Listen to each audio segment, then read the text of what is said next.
Coming up today on the Nick Craig Show, a great night for America as President Donald Trump addresses a joint session of Congress for the 2026 State of the Union, prompting things like the economy, dealing with illegal immigration, cracking down on fraud as Democrats made a complete and total fool of themselves. We'll have all the details coming up.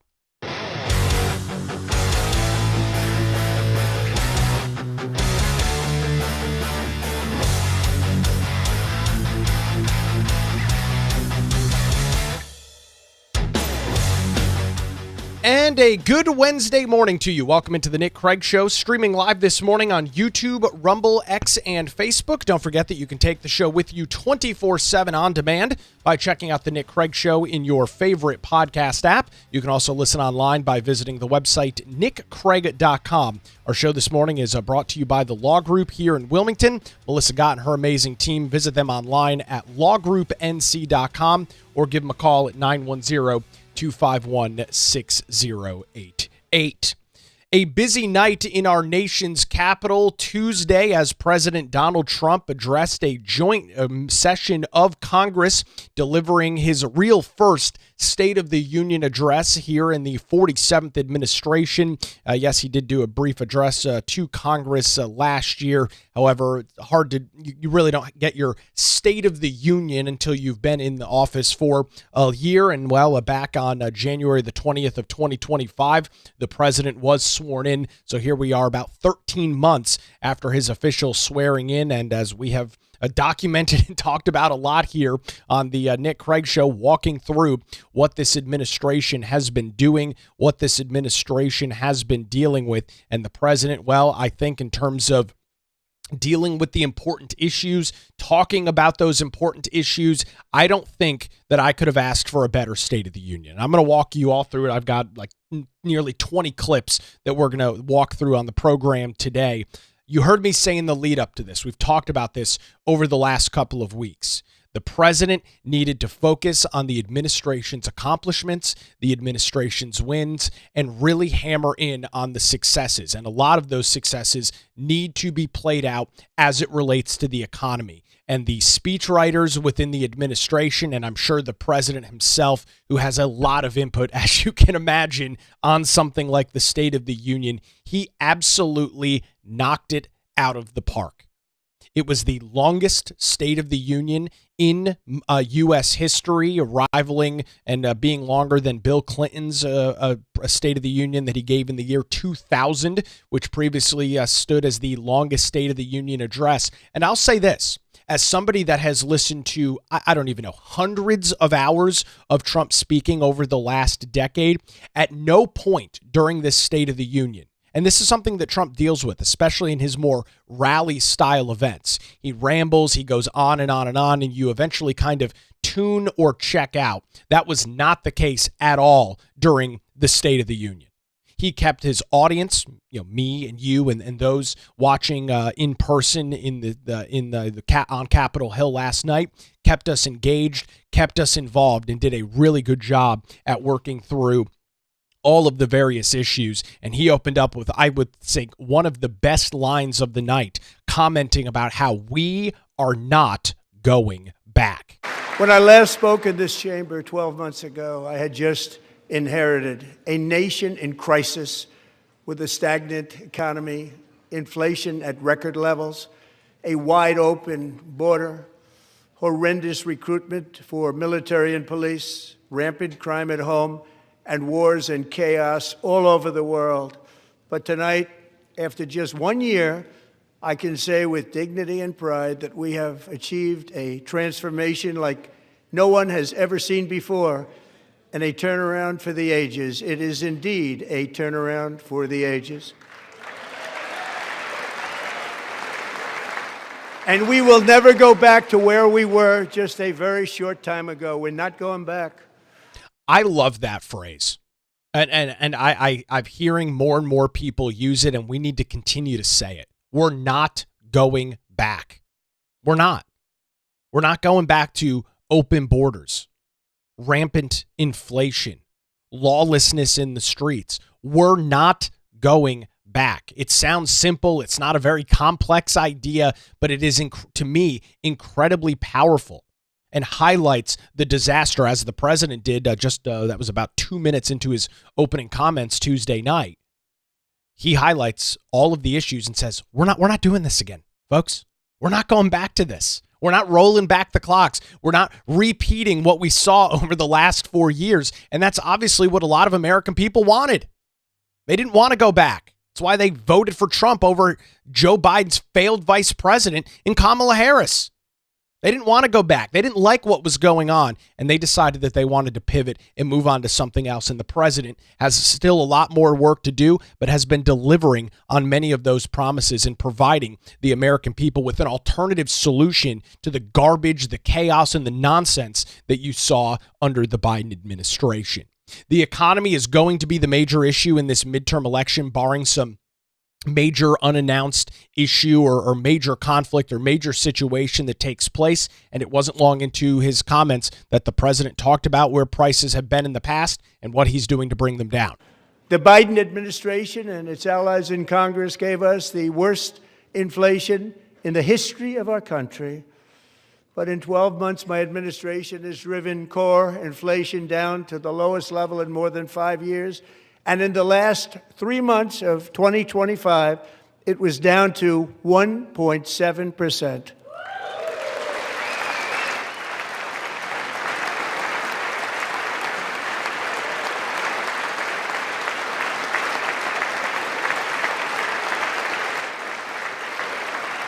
Gasoline, which reached a peak of over $6 a gallon in some states under my predecessor, it was quite honestly a disaster, is now below $2.30 a gallon in most states, and in some places, $1.99 a gallon. And when I visited the great state of Iowa just a few weeks ago, I even saw $1.85 a gallon for gasoline.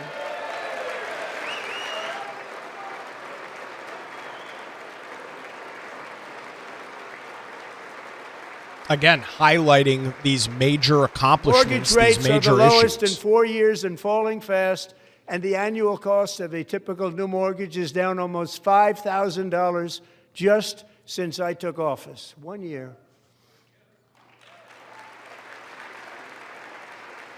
And low interest rates will solve the Biden-created housing problem while at the same time protecting the values of those people who already own a house that really feel rich for the first time in their lives. We want to protect those values. We want to keep those values up. We're going to do both. And so the president there, kind of a catch-all comment or catch-all thoughts on everything dealing with the economy, talking about inflation, talking about gas prices, talking about interest rates overall, talking about mortgage rates. These are the issues. And again, you've heard me say this before.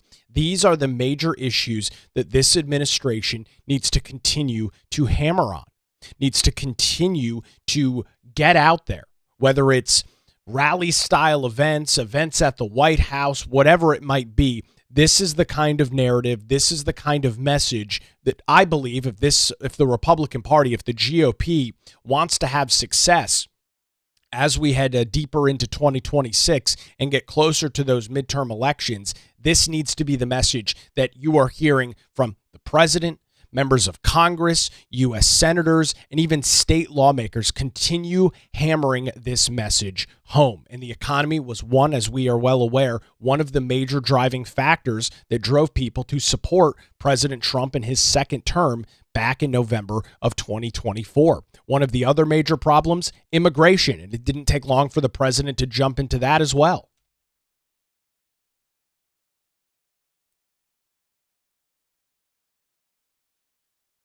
It looks like, I don't know why the audio on this specific clip is not playing. Here we go. Here's the president on immigration. After 4 years in which millions and millions of illegal aliens poured across our borders, totally unvetted and unchecked, we now have the strongest and most secure border in American history by far. In the past 9 months, 0 illegal aliens have been admitted to the United States. But we will always allow people to come in legally, people that will love our country and will work hard to maintain our country. And there you go. Again, another major topic, another major issue that this president ran an entire presidential campaign on through the year of 2024. The American people had woken up, had smelt the coffee, had seen what was going on with the issue dealing with illegal immigration. They were ticked off about it, they were annoyed about it, and they wanted a change. The president remains and continues to deliver on that promise. And it's not the only time that he'll talk about illegal immigration. I'll have some more clips on that coming up here in just a couple of minutes. One of the other highlights of the event was the U.S. men's hockey team. But before that, the president said, well, the State of the Union, it's real strong. And for all of these reasons, I say tonight, members of Congress, the state of our union is strong. That was about 11 minutes into his comments there. The State of the Union is strong. 11 minutes was very, if you're looking at the entire scale of the event, running about an hour and 40 some odd minutes, 11 minutes very early on in some of his commentary. And the president also, again, as I mentioned, talked about the U.S. men's hockey team, a major win over Canada, our arch rival, in a variety of different factors, a major gold medal win in overtime Sunday morning here in the United States. And this was a very cool moment, probably one of the coolest moments from the State of the Union. Our country is winning again. In fact, we're winning so much that we really don't know what to do about it. People are asking me, please, please, please, Mr. President, we're winning too much. We can't take it anymore. We're not used to winning in our country. Until you came along, we're just always losing, but now we're winning too much. And I say, no, no, no, you're going to win again. You're going to win big. You're going to win bigger than ever. And to prove that point, here with us tonight is a group of winners who just made the entire nation proud. The men's gold medal Olympic hockey team. Come on in.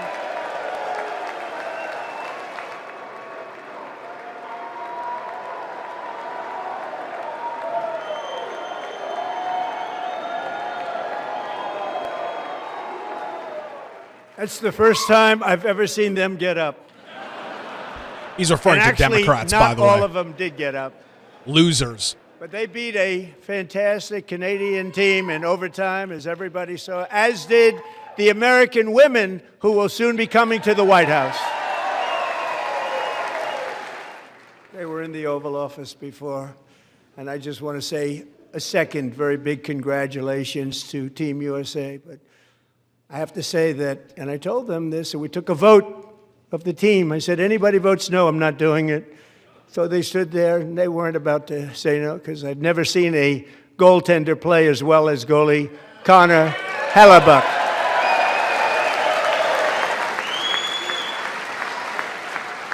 Think of it, 46 shots on goal, and I asked him, the one shot, the one where you put your stick in the back and it hit the neck of your stick and bounced off, do you practice that, or was that a little lucky? He refused to answer that question.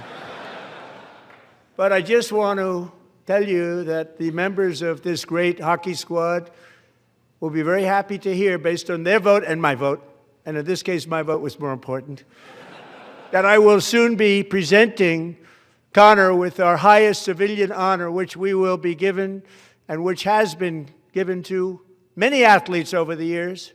But when I say many, not too many, like 12, it's called the highest civilian honor in our country, the Presidential Medal of Freedom.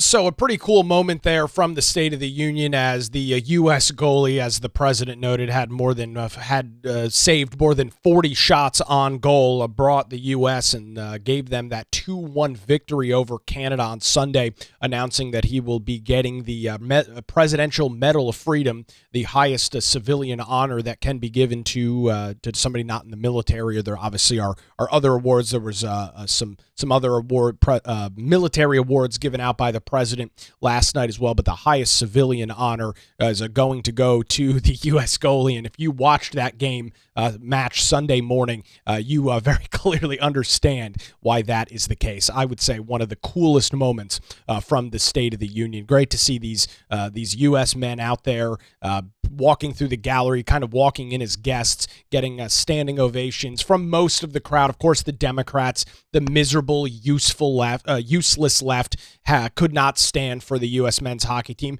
as we covered yesterday, because they hate America. They don't support our country. They're disgusted by being Americans. They hate everything that we stand for. I guess they'd be happy living somewhere else, yet they don't have the cojones to actually move somewhere else. They want to stay in the United States, constantly criticize it, claim that everywhere else is better. Meanwhile, given the chance to go somewhere else, they would, of course, immediately say, well, no, even though the United States is terrible, I have to, I need to stay here. I got to stay here. Just a bunch of clowns and losers on the left. We'll continue and hear and see more of them acting like complete and total clowns throughout the majority of the State of the Union, which I'll note 73 Democrats didn't even bother showing up to. Right? That goes to show you the left. They're so deranged. They're so out of control. They are struggling so much from Trump derangement syndrome that 73 of them couldn't even muster sitting in the same room with the president. They hosted some equivalent event or some sort of anti-State of the Union event with nobody watching. It looked like Hillary Clinton's victory night party back in 2016. A bunch of sobbing, weeping, bitching, and complaining Democrats about how evil and awful, terrible Donald Trump is. Totally predictable and totally what is driving the collapse of the Democrat Party. We'll get into some of that as we continue through our clips this morning. All right. On to tariffs, a major decision from the United States Supreme Court on Friday, a 6-3 decision ruling that the president cannot continue to use IEEPA, which is emergency tariff powers bestowed upon him. He cannot use those wide-sweeping IEEPA tariffs moving forward. Many members, not all, but some members of the United States Supreme Court in attendance in the front row at the State of the Union. And while the president, I was a little concerned that he might go off script and start getting petulant and angry about the decision from the United States Supreme Court. He talked about the successes that he's had using tariffs, and as been predicted now for over the last couple of days, he is not moving on from his favorite word in the dictionary, that is tariff. One of the primary reasons for our country's stunning economic turnaround, the biggest in history, where the Dow Jones broke 50,000 4 years ahead of schedule, and the S&P hit 7,000, where it wasn't supposed to do it for many years, were tariffs. I used these tariffs, took in hundreds of billions of dollars to make great deals for our country, both economically and on a national security basis. Everything was working well. Countries that were ripping us off for decades are now paying us hundreds of billions of dollars. They were ripping us so badly, you all know that. Everybody knows it. Even the Democrats know it. They just don't want to say it. And yet these countries are now happy, and so are we. We made deals. The deals are all done. And they're happy. They're not making money like they used to, but we're making a lot of money. There was no inflation, tremendous growth, and the big story was how Donald Trump called the economy correctly, and 22 Nobel Prize winners in economics didn't. They got it totally wrong. They got it really wrong. And then just 4 days ago, an unfortunate ruling from the United States Supreme Court. It just came down. It came down. Very unfortunate ruling. By the way, that's the Democrats clapping and cheering here. But the good news is that almost all countries and corporations want to keep the deal that they already made, right, Scott? Knowing that the legal power that I, as president, have to make a new deal could be far worse for them, and therefore they will continue to work along the same successful path that we had negotiated before the Supreme Court's unfortunate involvement.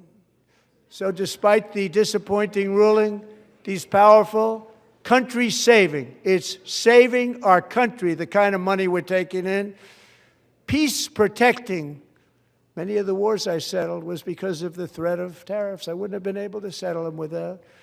will remain in place under fully approved and tested alternative legal statutes. And they have been tested for a long time. They're a little more complex, but they're actually probably better, leading to a solution that will be even stronger than before. Congressional action will not be necessary. It's already time-tested and approved. And as time goes by, I believe the tariffs paid for by foreign countries will, like in the past, substantially replace the modern-day system of income tax, taking a great financial burden off the people that I love. So an interesting set of comments there from President Trump, staying pretty much on script with that, did not get into any sort of personal attacks or diatribes on the United States Supreme Court, saying, it was an unfortunate decision by the courts. No question about that from the administration's standpoint.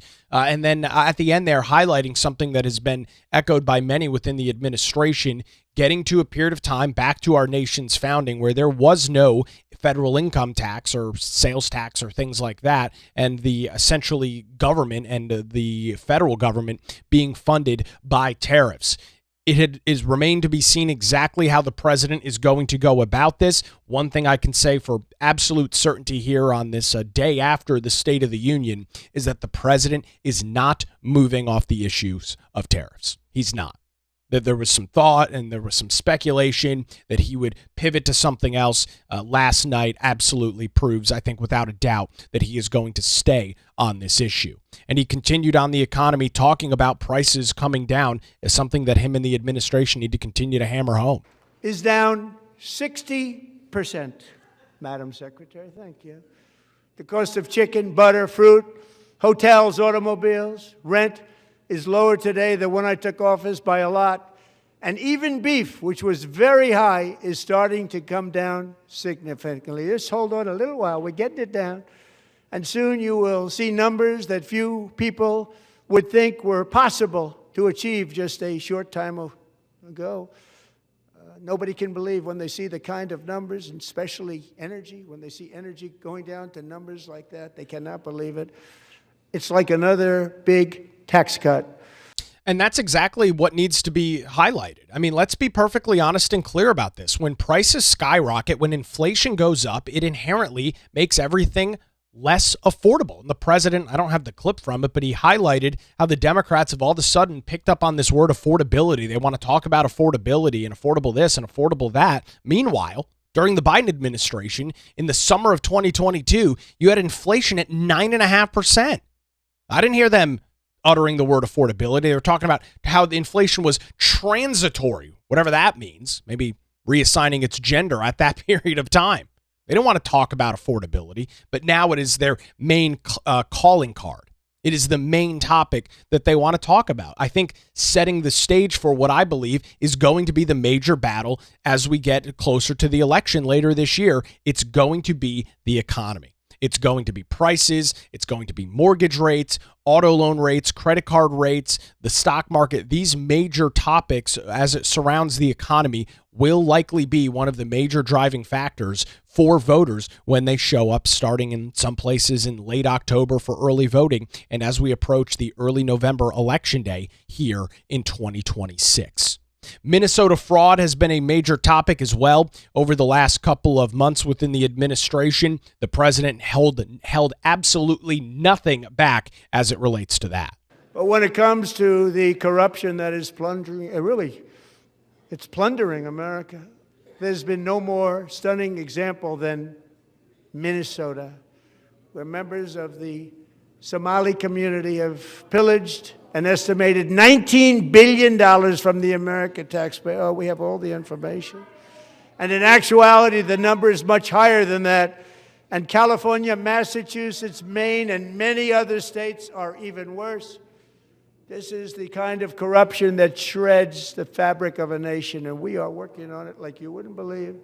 So tonight, although started 4 months ago, I am officially announcing the war on fraud to be led by our great Vice President, J.D. Vance. He'll get it done.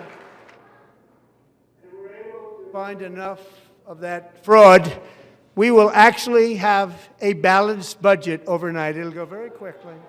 That's the kind of money you're talking about. We'll balance our budget. The Somali pirates who ransacked Minnesota remind us that there are large parts of the world where corruption and lawlessness are the norm, not the exception. Importing these cultures through unrestricted immigration and open borders brings those problems right here to the USA. And it is the American people who pay the price in higher medical bills, car insurance rates, rent, taxes, and perhaps most importantly, crime. We will take care of this problem. We're going to take care of this problem. We are not playing games. We are not playing games. This was one of the more, I would argue, fiery moments from the State of the Union where the president, as I mentioned, wasn't going to hold anything back. Talked about the cultural issues as it relates to the mass importation of individuals to the United States that come from places where there is no government structure, where defrauding the government is seen as a good thing because governments are so corrupt in many areas of the world. Talking about how if this, at least $19 billion worth of fraud, if this is able to get under control and able to be tackled, we don't have to talk about balancing the budget. We don't have to talk about cutting government programs or reallocating funds here or there. No, you cut out the waste, the fraud, the abuse, and a lot of our problems solve themselves. Right? There's no silver bullet to fixing some of the issues that is as it relates to the federal government. I'm not ignorant to that fact. I'm not oblivious to that fact. What I can say confidently is if the amount of waste, fraud, and abuse that it continues to be identified, and especially the fraud side of it, this scam running in places like Minneapolis, Minnesota, and throughout the state as a whole, if those issues can be tackled, who are now will be spearheaded by Vice President J.D. Vance, if those issues can be tackled and dealt with, that would be a major political and I would argue economic win for this administration. How quickly does this happen? How many individuals are held to account? That remains unseen as of this morning. I don't have an answer for you. Fortunately, the slow wheels of justice, as I like to describe it, well, they're slow. And things take a real long time, especially in these larger investigations. But this is a winning issue for this administration. This is a major winning issue. Nobody in America, no American citizen, no legally residing, tax-paying American wants to see rampant amounts of fraud in the United States. This is an 80-20, a 90-10 issue. And so if the president can secure some wins as it relates to this massive amount of fraud that at least we know about in Minnesota, likely taking place in other states as well, this would be a major champion win for not only him, but for the GOP coming up later on this year. I've got a lot more from the president, including some discussions on illegal commercial driver's licenses. We've all seen the horrific videos of guys that don't speak English, can't read English, with names that don't exist, driving around 18-wheelers and big rigs, killing families for no reason because these idiots don't understand the rules of the road, should not have been given these driver's licenses, killing U.S. citizens. We'll get into that, plus more discussion on illegal immigration, the SAVE Act, and some discussions about North Carolina. Irina Zarutska, the brutal murder of her, also came up during the State of the Union. We'll get into all of those details coming up here in just a couple of minutes. But before that, I want to thank the Law Group here in Wilmington for their continued support of the Nick Craig Show and remind you that when legal challenges arise, make sure you put your trust in the Law Group. Since 2003, their experienced attorneys have provided high-quality, affordable legal services across the eastern half of North Carolina. Whether you're facing an issue like divorce, maybe you're looking to purchase a house and navigating a real estate transaction, or maybe you're in a position where you need a strong criminal defense. No matter the issue, the Law Group has your back. Melissa Gott and their dedicated team ensure that your questions are answered and issues are resolved as quickly as possible. Great news, ladies and gentlemen. They're located in downtown Wilmington and just a phone call away at 910-251-6088, or you can visit their website, lawgroupnc.com. There's a great blog on there that discusses a variety of different legal issues and challenges you and your family could be facing. You can read about all their areas of practice. You can read the bios on their attorneys, all of that available at lawgroupnc.com. So for any legal challenges, 910-251-6088 or lawgroupnc.com. The Law Group, experience and dedication you can rely on. We appreciate their continued support of the Nick Craig Show. All right, quick break. On the other side, we'll continue with a recap of a jam-packed, very lengthy State of the Union from President Donald Trump last night. You're watching and listening to the Nick Craig Show, streaming live 7 a.m., YouTube, Rumble, X, Facebook, and available 24/7 wherever you get your podcasts.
A good Wednesday to you, and welcome back to the Nick Craig Show as we continue our coverage of last night's State of the Union. This comprehensive coverage is only made possible thanks to your support. You can support the show financially over at patreon.com/Nick Craig for as little as a cup of coffee a month. If you are enjoying the show, you want access to our daily show notes and more, all of that available over on the website, patreon.com/Nick Craig. You can also get additional details and find that link on the website, nickcraig.com.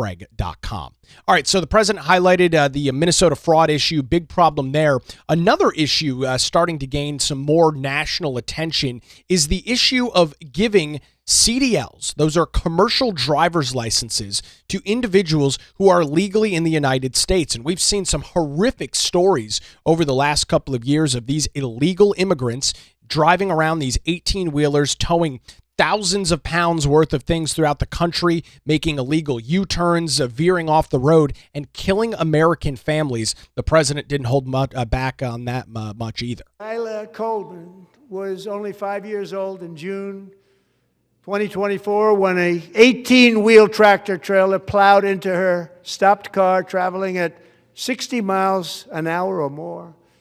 The driver was an illegal alien let in by Joe Biden and given a commercial driver's license by open borders politicians in California.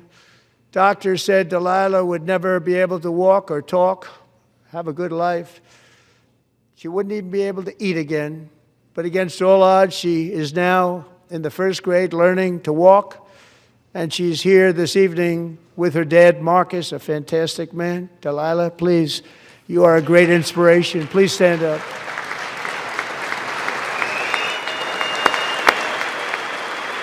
Thank you, Delilah. Many, if not most, illegal aliens do not speak English and cannot read even the most basic road signs as to direction, speed, danger, or location. That's why tonight I'm calling on Congress to pass what we will call the Delilah Law, barring any state from granting commercial driver's licenses to illegal aliens. I mean, sounds pretty common sense to me. If you're illegally in the United States, law already prohibits, it should at least prohibit those individuals from getting a commercial driver's license. But I guess those in Congress, those up in Washington, D.C., need to go back to the drawing board once again to hold Democrat states accountable. California, New York. I mean, there was a story like a year ago out of New York where they had issued a commercial driver's license to a guy.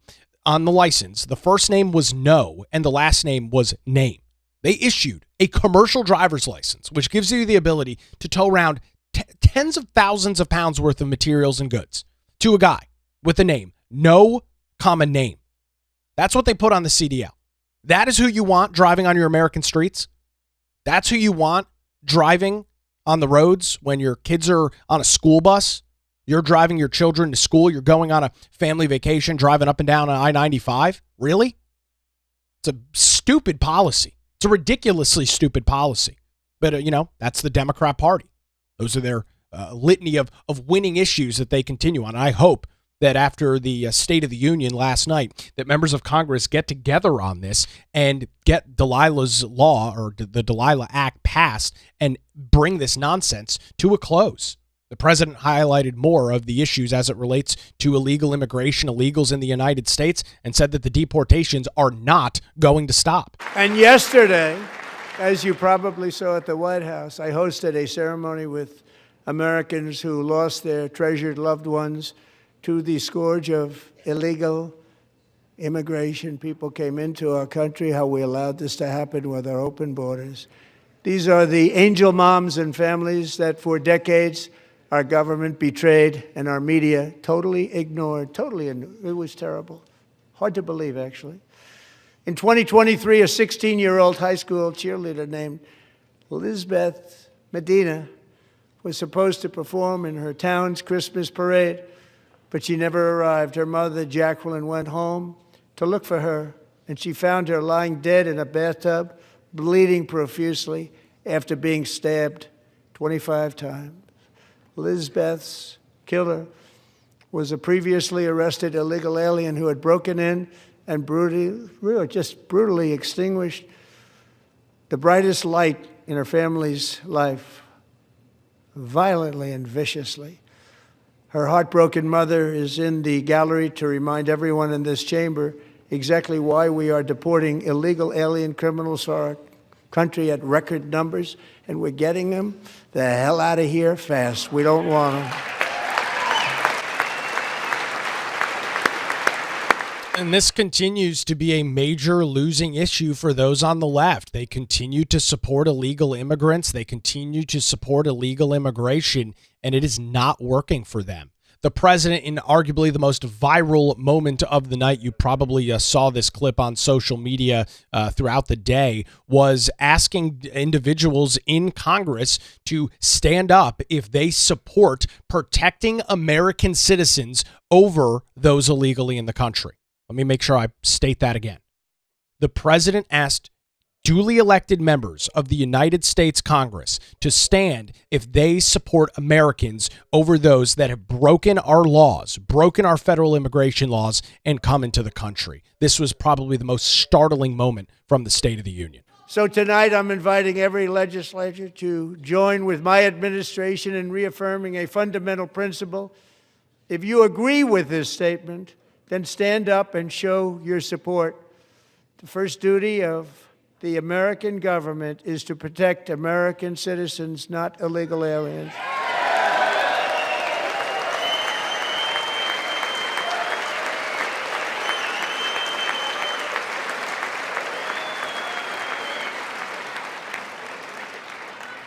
Isn't that a shame? You should be ashamed of yourself not standing up.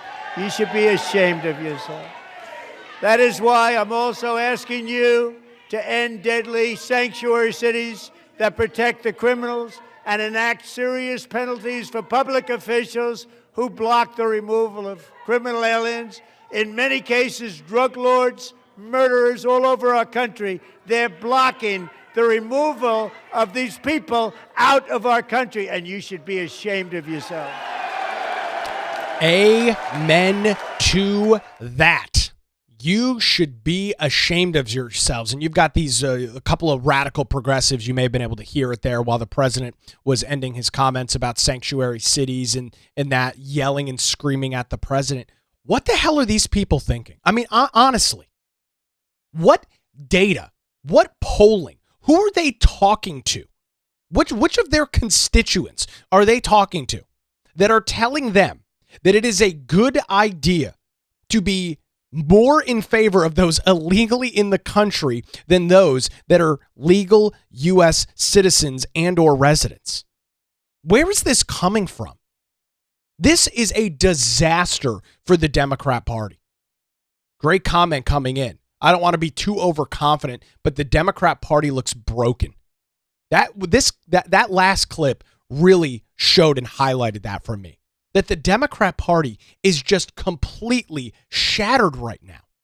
What is a slam dunk for the Democrat Party, who Republicans have been pointing the finger at now for quite some time and saying, you guys, you on the political left, are more in favor of those illegally in the country than U.S. citizens. You will go out of your way to protect illegals more than you will those that are supposed to be in our country. And of course, Democrats at the national level, when Hakeem Jeffries or Chuck Schumer are on CNN or any of these other left-wing news networks, they tiptoe around the issue. They say that's not true. So last night should have been a great opportunity for them, those on the more progressive side of the Democrat aisle, to say, we're going to dispel this myth. We're going to dispel it. We're not going to allow you to run with this narrative because it's not true. And they completely fumbled the ball, ladies and gentlemen. They completely fumbled it. They all remained seated when the president said, stand up if you're going to protect American citizens over illegals. They completely failed on that. And then they decide that they're going to heckle the president and yell and scream back and forth at him. Who is telling them this? These people work with consultants. These individuals have people, I assume, maybe not, maybe I'm the idiot here. But I assume these individuals have people around them that are in touch with what's going on, that can read a room, can read the current pulse of the American people. And are they giving them this ridiculously stupid, awful advice? Maybe. I don't know. This was by far the worst optics for the Democrats in the entire State of the Union. Even worse than Al Green being escorted out, just 3 minutes into the State of the Union with some stupid ass sign that he whipped up seemingly 15 minutes before the State of the Union. Real brave Al Green and his cane shaking it at the president during the State of the Union. What an easy situation. A literal slam dunk for the left. Hey, that's not true. Everything you've been saying about us is wrong. And in watching some post-game coverage of the State of the Union last night, the some of the analysts, I saw Mike Johnson was on with Sean Hannity right after the State of the Union on the Fox News channel, and he said, yeah, that clip, that viral moment is going to be in NRCC campaign ads throughout the rest of this year. And I think it's going to be a very powerful message when the NRCC dumps hundreds of millions of dollars into television ads showing that Democrats are more in favor of illegals than you, legal American citizens. And that prompted the president to make one of his best lines of the night. These people are crazy. I'm telling you, they're crazy. These people are crazy. After watching a nearly 2-hour State of the Union last night, I am in full agreement with President Donald Trump that these people are, in fact, crazy. As we approach November, there's a lot of discussion about voter ID. We've discussed the SAVE Act here on this program over the last couple of months. It is currently bogged down in Congress. I didn't necessarily know whether the president was going to bring it up or not, but he did, and he ended his comments. Stay tuned to the end of his comments when he puts the pressure on Senate Leader John Thune to get this thing done. And perhaps most importantly, I'm asking you to approve the Save America Act.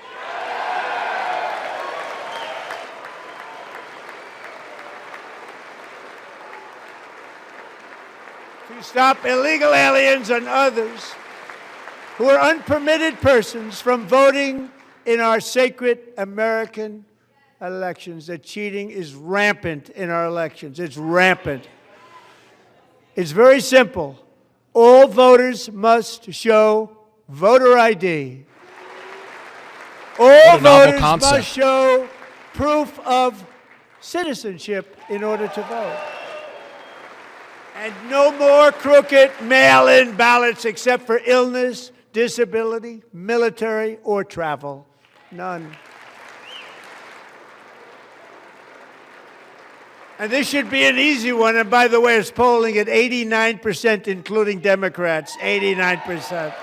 I'm going to pause the president right there because when he says that, he is absolutely correct. I covered this, I think it was last week or maybe the week before. Polling shows very clearly that almost everybody is in favor of the SAVE Act. Everybody is in favor of voter ID. Across party lines, across racial backgrounds, this is not a controversial issue when you ask Americans, should you and do you need to be required to show an ID to vote? Ladies and gentlemen, this is another losing issue, another 80-20 issue that the Democrats are on the wrong side of. Surprise, surprise. And even the new communist mayor of New York City, I think he's a nice guy, actually. Speak to him a lot. Bad policy, but nice guy. Just said they want people to shovel snow. They got hit hard. Wants them to shovel snow, but if you apply for that job, you need to show 2 original forms of ID and a Social Security card. Yet they don't want identification for the greatest privilege of them all, voting in America. No, it's no good. No good. Both Republicans and Democrats overwhelmingly agree on the policy that we just enunciated. And Congress should unite and enact this common sense, country-saving legislation right now, and it should be before anything else happens. Why would anybody not want voter ID? One reason, because they want to cheat. There's only one reason. They make up all excuses. They say it's racist. They come up with things you almost say, what imagination they have. They want to cheat. They have cheated. And their policy is so bad that the only way they can get elected is to cheat. And we're going to stop it. We have to stop it, John. Yeah, right there at the end was the point I mentioned before the clip started. We've got to get it done, John. And he points his finger, sitting below him, right down at the leader of the United States, or the majority leader, I should say, in the United States Senate, John Thune. And, he says, oh, of course, the Democrats, oh, yeah, voter ID, asking for somebody's ID. It's racist. It's bigoted. It's this, it's that. None of that is true, of course. Voter ID has been implemented in plenty of states, like here in North Carolina. Everything is fine. Everything is working. People are still voting. But the Democrats, again, on the losing side of an 80-20 issue. It's absolutely insane. And they're continuing to fight tooth and nail. You heard them heckling the president once again. I just don't get it. I don't know who is giving them this advice. Whoever it is doing an absolutely terrible job.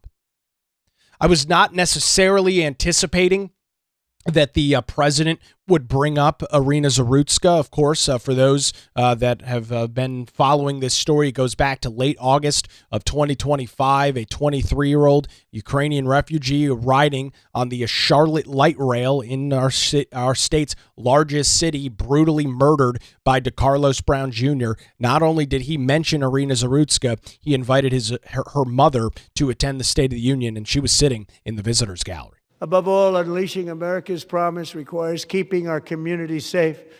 We have made incredible strides, yet dangerous repeat offenders continue to be released by pro-crime Democrat politicians again and again. We are honored to be joined tonight by a woman who's been through hell, Anya Zarutska.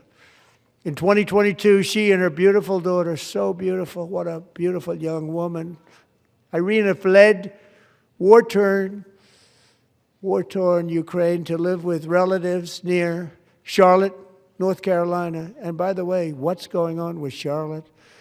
Great question, Mr. President. What is going on in Charlotte? Phenomenal question. Last summer, 23-year-old Irina was riding home on the train when a deranged monster who had been arrested over a dozen times and was released through no cash bail stood up and viciously slashed a knife through her neck and body.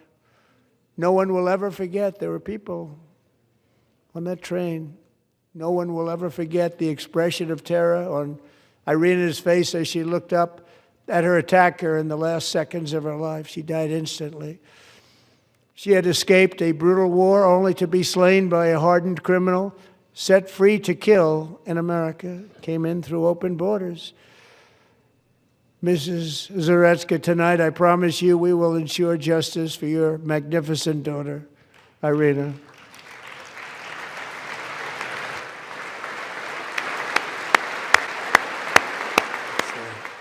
How do you not stand? I'm asking this Congress to pass tough legislation to ensure that violent and dangerous repeat offenders are put behind bars, and importantly, that they stay there. I mean, it's just insane. These people are disgraceful on the left. Irina Zarutska, I mean, you know the story. I'm not going to sit here and rehash the whole thing. You know the story. You've seen the videos. You've seen the pictures. You've seen the discussion since August of last year.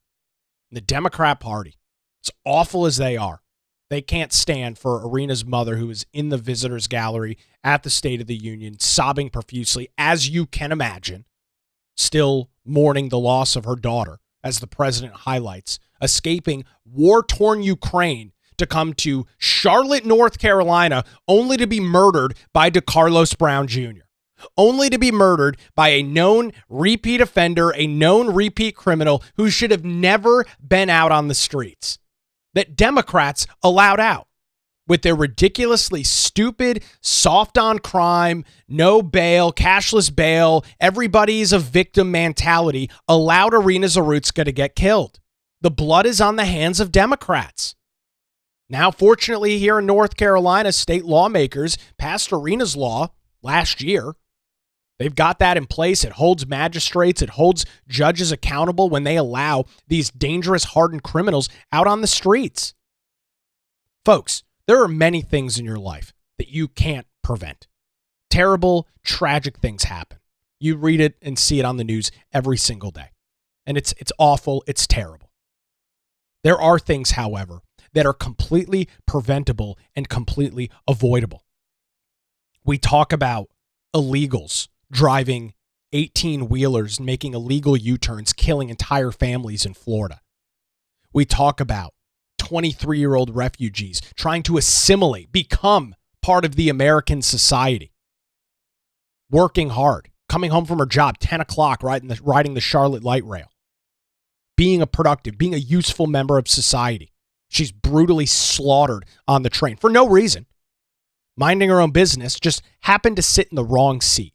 Those two things are completely avoidable and preventable.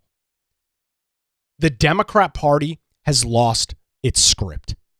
The Democrat Party is a rudderless ship. They have no ideas, they have no issues, and they have no agenda. And they are consistently finding themselves on the wrong side of 80-20 issues. The state of this union, as the president noted, is very strong, and the Democrats want to destroy it. They hate America, and they hate everything that you and I stand for. And they put that on full display at the United States Capitol last night. These people are sick. These people are deranged. These people are severely mentally ill. There's no other way to describe it. They are so unbelievably screwed up in the head. And for whatever reason, somebody is telling them, keep going, guys. Yeah, stay seated for Irina Zarutska's mom. It's okay that this 23-year-old girl was brutally slaughtered in Charlotte, of course, our state's largest progressive hellhole. Yeah, great idea, everybody. Keep it going. What the hell are these people thinking? It's beyond comprehension, honestly, at this point.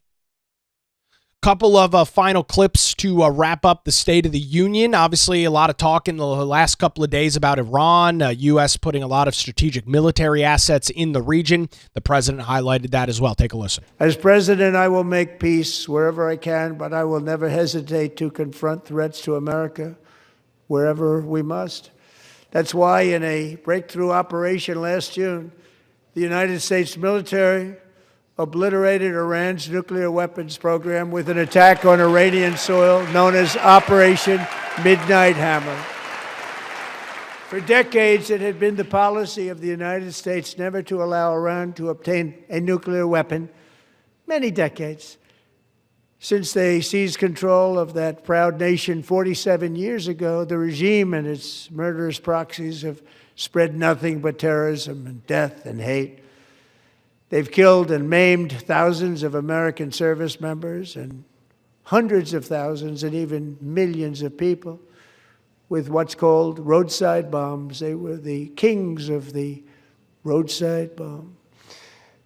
And we took out Soleimani. I did that during my first term. Had a huge impact. He was the father of the roadside bomb. And just over the last couple of months with the protests, they've killed at least, it looks like, 32,000 protesters. 32,000 protesters in their own country. They shot them and hung them. We stopped them from hanging a lot of them with the threat of serious violence. But this is some terrible people. They've already developed missiles that can threaten Europe and our bases overseas, and they're working to build missiles that will soon reach the United States of America. After Midnight Hammer, they were warned to make no future attempts to rebuild their weapons program, and in particular, nuclear weapons. Yet they continue, starting it all over. We wiped it out, and they want to start all over again, and are at this moment again pursuing their sinister ambitions. We are in negotiations with them. They want to make a deal, but we haven't heard those secret words. We will never have a nuclear weapon. My preference is to solve this problem through diplomacy. But one thing is certain, I will never allow the world's #1 sponsor of terror, which they are by far, to have a nuclear weapon. Can't let that happen.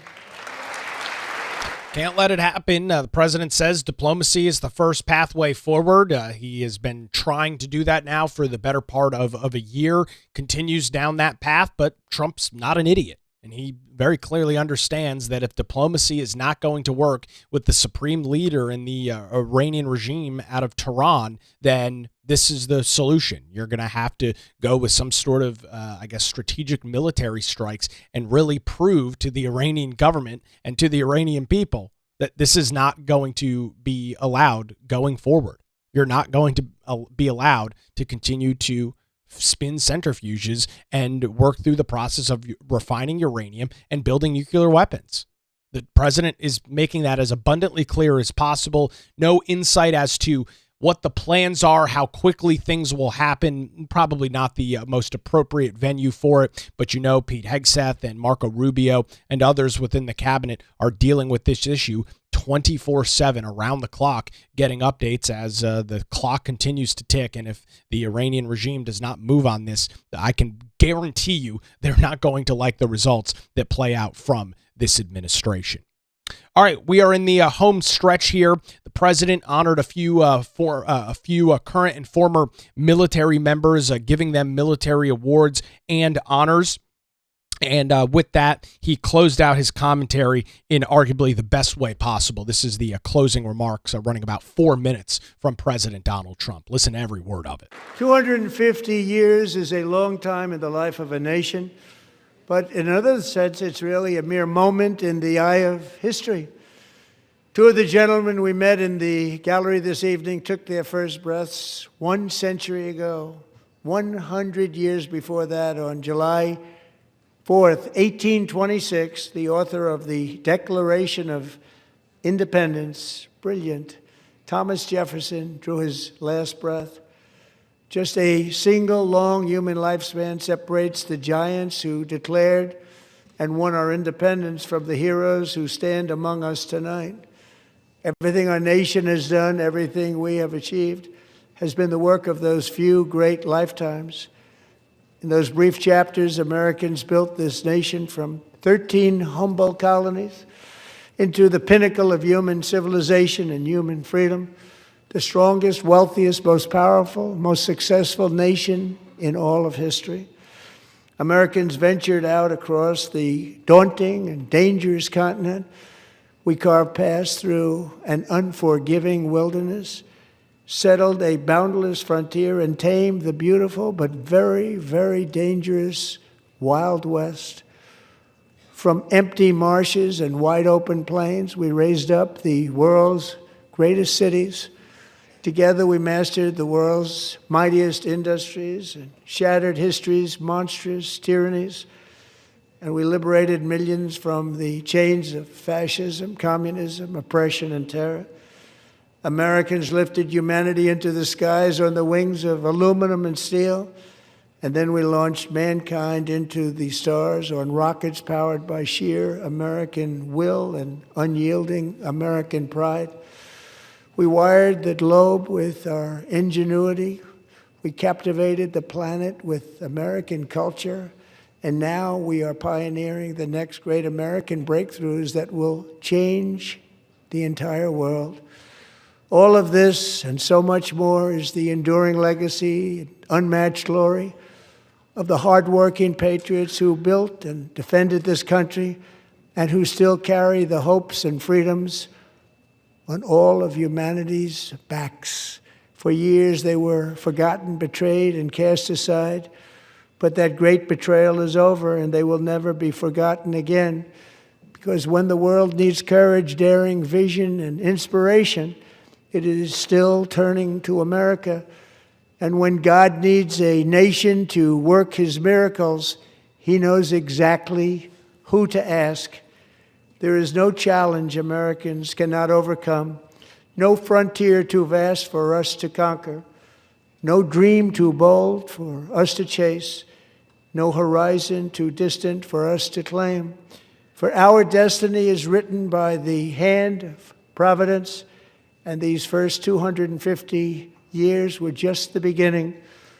From the rugged border towns of Texas to the heartland villages of Michigan, from the sun-kissed shores of Florida to the endless fields of the Dakotas, and from the historic streets of Philadelphia to right here in our nation's capital, Washington, D.C., the golden age of America is upon us. The revolution that began in 1776 has not ended. It still continues because the flame of liberty and independence still burns in the heart of every American patriot. And our future will be bigger, better, brighter, bolder, and more glorious than ever before. Thank you, God bless you, and God bless America.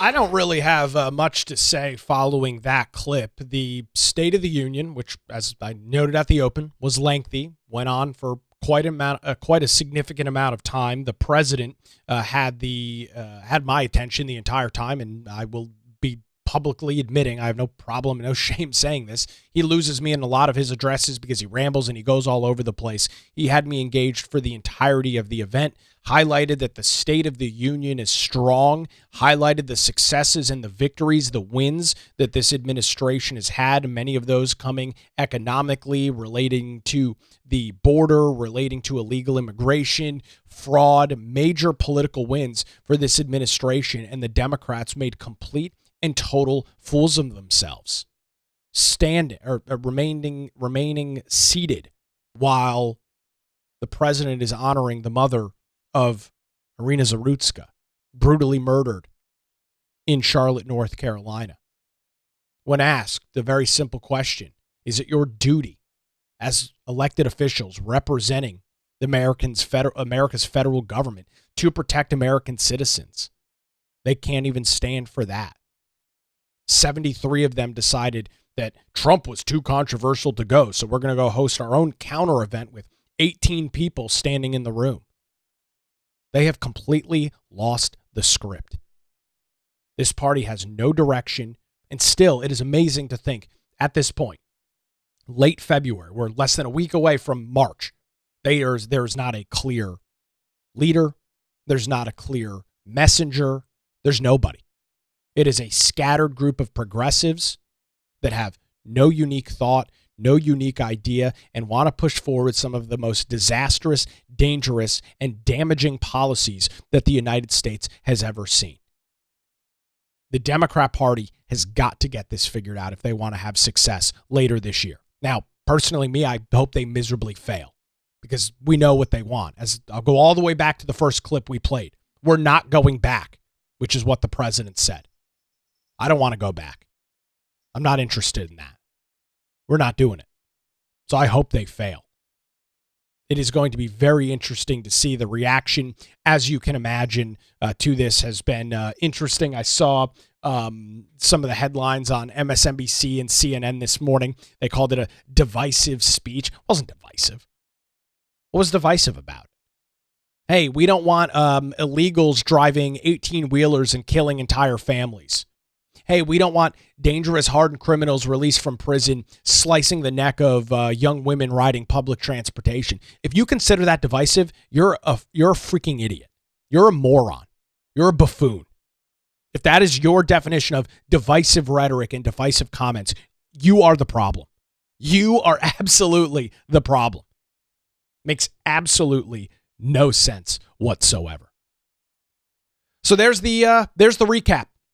Those are some of the highlights. I've got 3 pages of time codes and notes from the State of the Union last night. Tried to pick out the most interesting and informative parts of it. I would encourage you to go and listen to the entirety. There's a lot of things I couldn't pull, didn't have the time to bring to our airwaves here this morning, but I would encourage a full listen to it. There's a lot of things there. President, just kind of going through my list here, talked about ending DEI, talked about the spirit of 1776, talked a little bit about the one big beautiful bill, no tax on tips, some things of that nature. The American people getting wealth drained from them. Trump RX, the rising prices of drugs, the failure that is Obamacare. Let's see, we covered Minnesota corruption, CDLs. He called out the Democrats for not funding DHS and keeping that part of it closed. As I mentioned there, as we heard, the situation in Charlotte highlighted the 8 wars that he has ended in large part due to tariffs. Gave a couple of shout outs to Marco Rubio, saying he'll likely go down as the best Secretary of State of all time. Talked about the drug cartels in Mexico. Also commented on NATO paying their fair share. A lot in the president's speech that I just didn't have a chance to pull all of those clips, and the show would have ran on for 3 hours at that point. So that is our full analysis. That is our full recap. A lot of comments coming in, appreciating the work. Absolutely. I love this kind of coverage, love this kind of content. The most interesting bits and pieces of the State of the Union. Hopefully you enjoyed it, and we'll be back to somewhat of a regular schedule of programming through the remainder of the week, getting back to all of the news and issues of the day right here on the Nick Craig Show. I was up very late last night. The only way it is possible is thanks to our great Patreon members over at patreon.com/Nick Craig and the Law Group here in Wilmington. Melissa Gott and her team with their continued financial support of the program. We can't thank them enough. Visit them online, lawgroupnc.com, or give them a call at 910-251-6088. That's going to do it for a State of the Union recap on this Wednesday edition of the Nick Craig Show. Don't forget that the program streams live weekday mornings, 7 a.m., YouTube, Rumble, X, Facebook, and is available 24/7 in your favorite podcast app. It also airs weeknights on WBT Radio in Charlotte. We'll do it again tomorrow morning right here